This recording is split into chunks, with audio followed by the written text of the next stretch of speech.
سکتے ہیں. ہمارا فیملی کا نظام ڈسٹرب ہوتا ہے. کیوں؟ والدہ ہیں، والد ہیں. وہی تو ٹائم تھا کہ جب ان کو خدمت کی ضرورت تھی. آپ مجھے بتائیں، جب بچہ 1.5-2 سال کا ہوتا ہے، ماں باپ تصور نہیں کر سکتے کہ اس کو اپنے ماں تصور ہی نہیں کر سکتی کہ ایک رات کے لیے وہ اپنے بیٹے کو جو ہے دوسرے کمرے میں سلا دے اور خود دے. جس معاشرے سے ہم آ رہے ہیں اسلامی تعلیمات میں، ماں میں یہ کر سکتی ہے کہ 6 ماہ کا 3 ماہ کا بچہ، ماں کا آپریشن سے بھی بچہ پیدا ہوتا ہے، ماں کہتی ہے نہیں، اس کا پیٹ پھٹا پڑا ہے سارا، 3 مہینے وہ بستر سے شاید اتر نہیں سکے گی، لیکن وہ کہتی نہیں میرا بچہ میرے پاس ہی لیٹے گا، میرے بچے کو میرے سے دور مت لیٹا. یہ ماں تھی. جب اس کو اولاد کی ضرورت تھی تو اولاد نے کیا کہا؟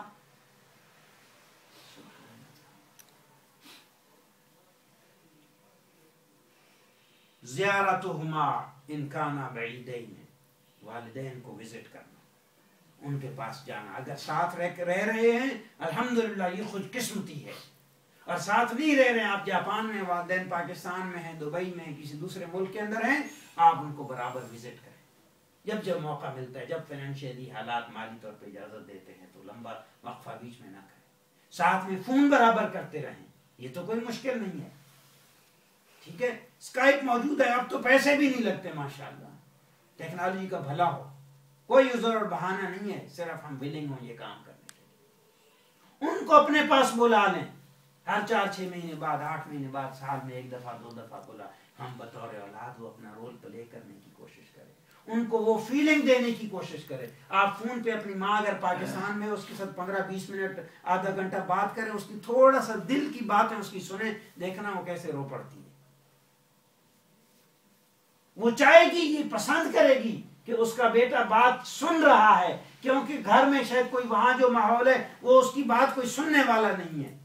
وہ اپنے دکھڑے کسی کو سنانا چاہتی ہے اور وہاں کوئی سن نہیں رہا ہے. آپ آدھا گھنٹہ فون کر لیں، کیا فرق پڑے گا؟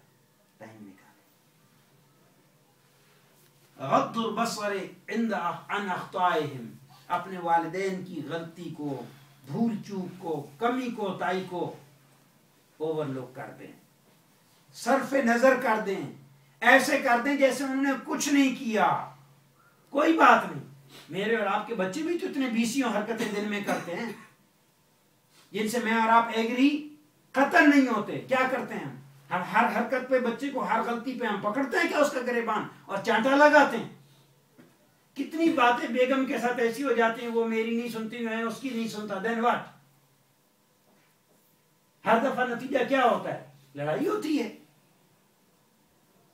تو ہم ایک دوسرے کو معاف کر سکتے ہیں، ایک دوسرے کے لیے تھوڑا روم رکھتے ہیں، ایک دوسرے کو جگہ دیتے ہیں، اس کی غلطی کی گنجائش پیدا کرتے ہیں. ہم کہتے ہیں جی کوئی بات نہیں، بچہ ہے، اس نے کیسا کر لیا.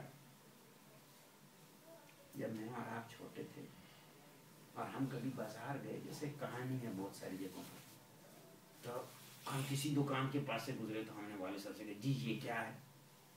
اچھا پھر یہ کیا ہے؟ یہ کتنے کا ہے؟ اس کھلونے کی کیا قیمت ہوگی؟ پھر یہ کیا مجھے آپ لے کے دے سکتے؟ ہم 20 سوال کرتے تھے. آج وہ دوسری دفعہ پوچھیں، دوسرے سے تیسری دفعہ، بس پھر تو جوان کے برداشت کی حد ہو گئی کہ بوڑھے والد یا والدہ نے تیسری دفعہ پوچھا کیوں ہے. اس کا چہرہ سرخ ہو جاتا ہے. وہ یا تو کچھ سنا دیتا ہے منہ سے، تو یا پھر اٹھ کر کے باہر چلا جاتا ہے. تنگ کر دیا ہے مجھے، بیٹھ نہیں دیتے مجھے. جب تم 8, 10, 20 دفعہ وہ بات پوچھ رہے تھے اور انہوں نے تمہیں گود میں اٹھایا ہوا تھا، 3-4 سال کا ہو کر کے بھی، 5 سال کا ہو کر کے نہیں، میرا بیٹا تھک گیا، چلو آؤ میں اس کو گلے سے لگا لیتا. میں نے ابھی اگلے دن ایک بڑی خوبصورت سٹوری پڑھی. کسی لکھنے والے نے کہا کہ میرا والد تو مجھے کئی دفعہ مار بھی دیتا تھا، جھاڑ بھی لیتا تھا، سارا کچھ ہوتا تھا. میں نے کہا آج میں اپنی والدہ کو آزماتا ہوں کہ اس کا میرے ساتھ محبت اور پیار کیسا ہے. تو کہتے اس دن میں نے طے کر لیا کہ آج میں نے سارا دن اپنی ماں کو تنگ کرنا ہے، خوب ٹیز کرنا ہے. پھر میں دیکھوں گا کہ جب میری ماں مجھے مارے گی نا، میرا باپ کیا کرتا ہے. کیونکہ جب باپ مجھے مارتا ہے تو ماں چھڑانے آتی ہے. یہ تو کبھی بھی نہیں ہوتا ہے کہ باپ مارے اور ماں چھڑانے نہ آئے، ایسا نہیں ہوتا. اس کے ہاتھ پہ چوٹ لگ جائے گی بٹ وہ بچے کو چھڑانے آئے گی.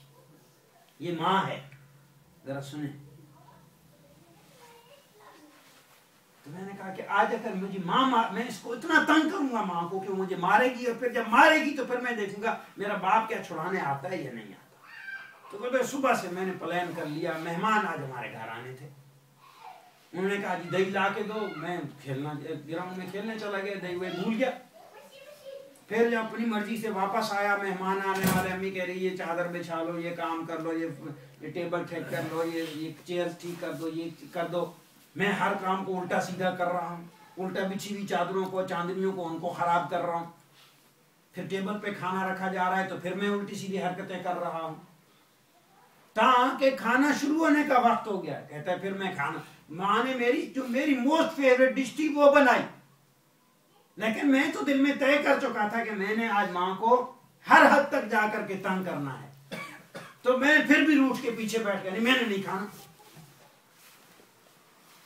یعنی میں جتنا انتہائی ماں کو تنگ کر سکتا کہتا ہے میں نے وہ کیا.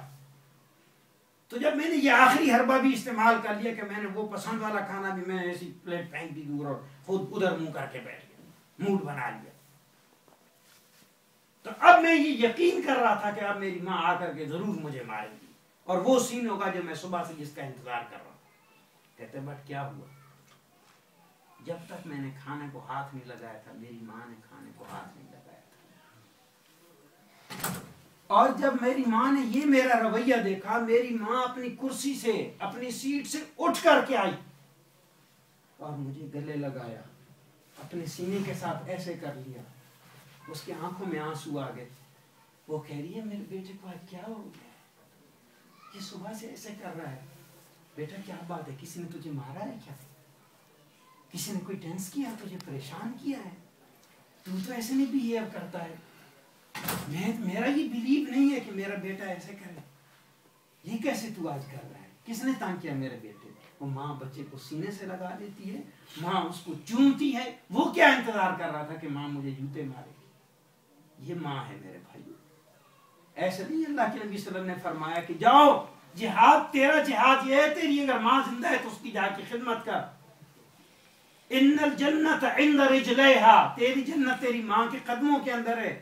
کن دھول بھلیوں میں تو پڑا ہوا ہے. جاؤ اپنی ماں کی خدمت کرو, اس کے مقام کو پہچانو. اس ماں کو ہم نے نہیں پہچانا ہے میرے بھائیوں. ہم نے اگر پہچانا ہوتا نا, ہم اس ماں کی قدر کرتے.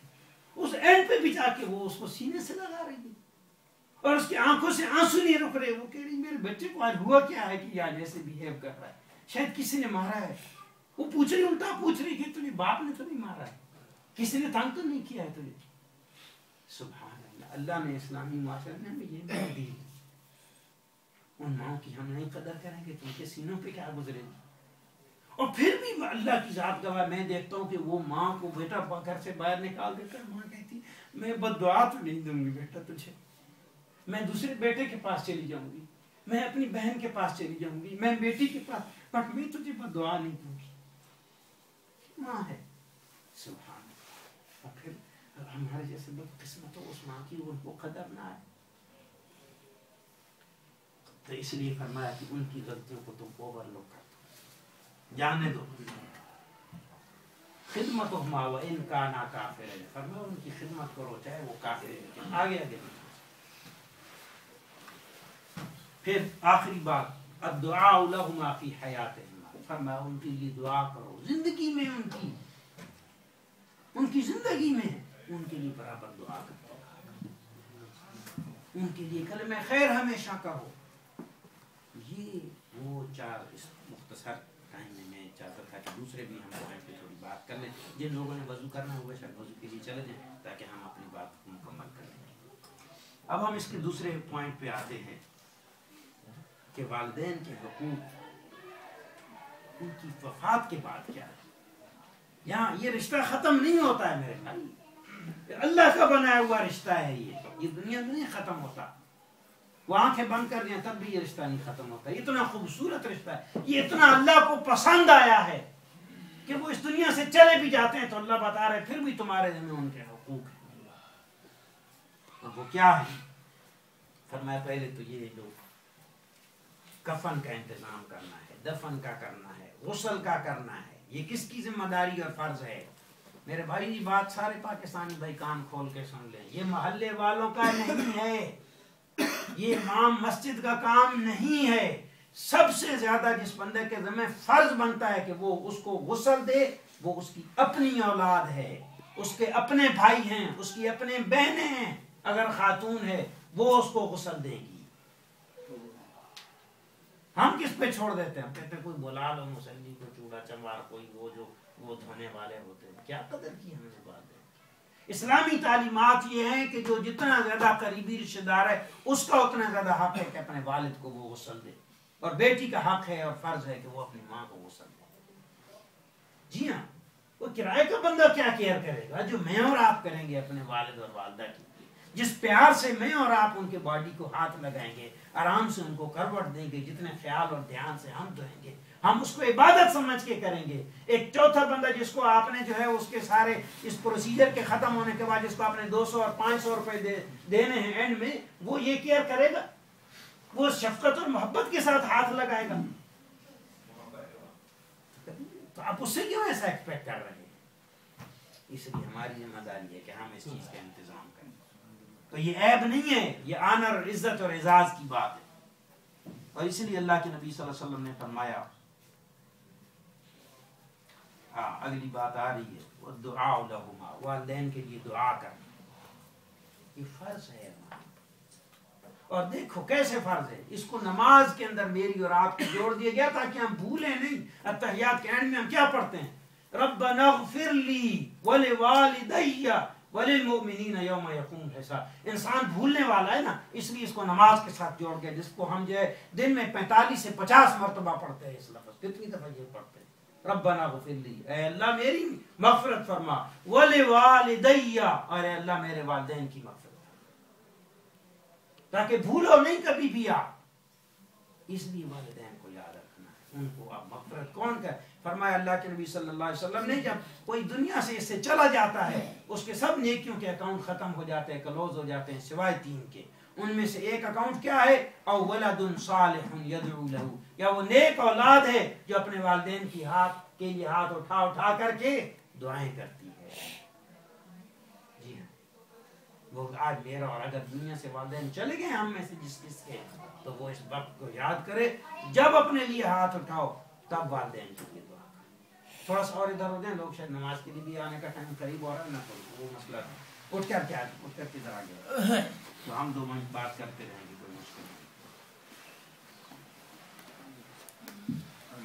پھر تیسرا حق جو ان کا ہے دعا کے بعد، وہ ہے ان کی قبر کی زیارت کرنا، ان کی قبر پہ جانا، فاتحہ پڑھنا، دعا کرنا، قبر کو دیکھ بھال کرنا۔ کوئی تیسرا چوتھا نہیں کرے گا میرے والد کی قبر کی دیکھ بھال۔ کون کرے گا؟ آپ کی دادا کی قبر، جسٹ آپ میں سے ہر بندہ دیکھ لے، آپ کی دادا کی قبر کی دیکھ بھال کون کرتا ہے؟ آپ کے والد ہی جا کے کرتے ہیں، نہیں آپ کے چچا کرتے ہیں، کوئی اور چوتھا پانچواں رشتہ دار محلے والا کوئی بھی نہیں جاتا میرے بھائی۔ تو اگر مجھے اور آپ کو اپنے والدین سے محبت ہے اور تھی، تو اس محبت کا یہ تقاضا اور یہ فرض ہے کہ ہم ان کی قبر کی بھی دیکھ بھال کرنے جائیں اور ان کے لیے دعائیں مغفرت بھی کریں، وہاں قبرستان میں بھی جائیں اور گھر میں بھی کریں، اور جب جب موقع ملے تب تب کریں۔ ایسا ہی قرآن پاک کی تلاوت کریں۔ جب آپ نے قرآن پاک کی تلاوت کی، اپنے ہاتھ اٹھا لے، اللہ اس کا ثواب میرے والدین کو بھی پہنچا، میری والدہ کو پہنچا، میرے والد کو پہنچا، میرے فلاں عزیز کو پہنچا۔ یہ روٹین بنا لیں۔ اس کے لیے ضروری نہیں کہ سال میں ایک دفعہ جب ختم قرآن والی وہ محفل ہوگی تو تب وہ دعا ہوگی، نہیں، اس کو اپنا فریضہ بنا کر کے ہر روز یہ کام کرنا ہے۔ اگر واقعتاً وہ دیکھیں نا، جب وہ زندہ تھے نا والدین، وہ اپنی ہر دعا اپنی اولاد کے لیے کرتے تھے، یہاں سے دعا شروع ہوتی تھی اور یہاں دعا ختم ہوتی تھی۔ آج اگر میں آپ لوگوں میں سے ایک سے پوچھوں تو 99 کا جواب یہ ہوگا کہ ہم اپنی اولاد کے لیے یہاں آئے ہوئے۔ تو میرے اور آپ کے والدین نے بھی میرے لیے ایسی قرآن، تو ہمارا کام ہے کہ جب ہر روز قرآن پڑھو اور ہر روز والدین کے لیے دعا۔ چوتھی بات، ادا دینہما، اگر والدین کے اوپر کوئی